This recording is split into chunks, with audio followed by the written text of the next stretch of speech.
அன்பானவர்களே, எப்படி இருக்கீங்க? சந்தோஷமாக இருக்கீங்களா? நிச்சயமாகவே நீங்கள் சந்தோஷமாக, மகிழ்ச்சியாக, ஆசீர்வாதமாக இருக்க வேண்டும் என்று சொல்லி ஆண்டவருக்குள்ளே உங்களை வாழ்த்துகின்றேன். ஆண்டவர் உங்களை ஆசீர்வதித்து நடத்துவதற்கு உண்மையுள்ளவராய் இருக்கிறார். இந்த நாளிலும் ஒரு அருமையான ஆண்டவருடைய வார்த்தை என்னன்னு சொன்னால், எரேமியா தீர்க்கதரிசன புத்தகம் அதனுடைய 1ஆம் அதிகாரம் அதனுடைய 9வது வசனம் இப்படியா சொல்கிறது: கர்த்தர் தமது கரத்தை நீட்டி என் வாயை தொட்டு, இதோ என் வார்த்தைகளை உன் வாயிலே வைக்கிறேன் என்று சொல்லுகிறார்.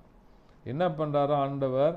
தமது கரத்தை நீட்டி என் வாயை தொட்டு, இதோ என் வார்த்தைகளை உன் வாயிலே வைக்கிறேன். நம்ம பேசுகிற ஒவ்வொரு வார்த்தைகளையும் ஆண்டவர் ஆசீர்வதிக்கிறார். உங்களுக்கு நேராக அவருடைய கரங்களை நீட்டுகிறார். உங்களுடைய நாவை தொடுகிறார். நீங்கள் உங்களுடைய வாயிலிருந்து புறப்படுகிற வார்த்தைகளை கர்த்தர் ஆசீர்வதித்து தருகிறார். ஒருவேளை எதை குறித்தோ நீங்கள் யோசிச்சுக்கிட்டு போகிறீங்களா?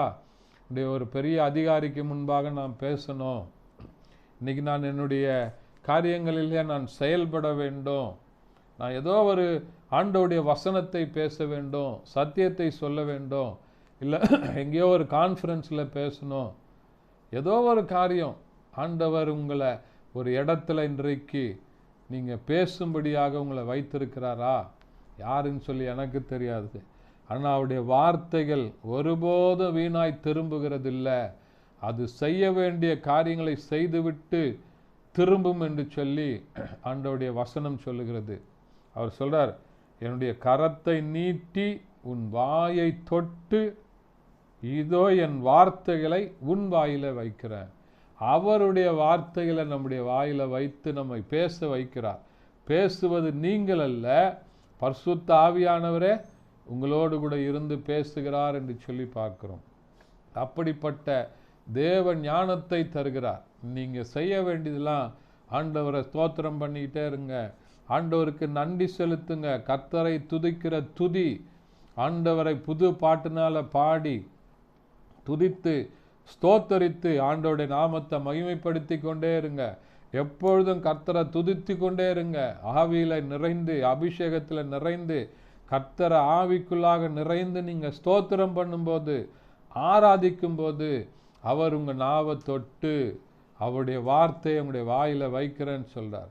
இப்படிப்பட்ட ஆசீர்வாதத்தினால உங்களை நடத்த அவர் உண்மையுள்ளவராய் இருக்கிறார். ஜெபிக்கலாமா? பரிசுத்த பிதாவே, உம்மை துதிக்கிறோம், உம்மை ஸ்தோத்தரிக்கிறோம், உம்முடைய நாமத்தை மகிமைப்படுத்துகிறப்பா.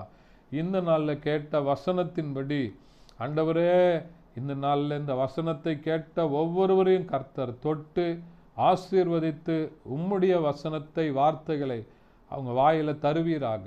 இயேசுவின் நாமத்தில் பிதாவே, ஆமென். Thank you. God bless you.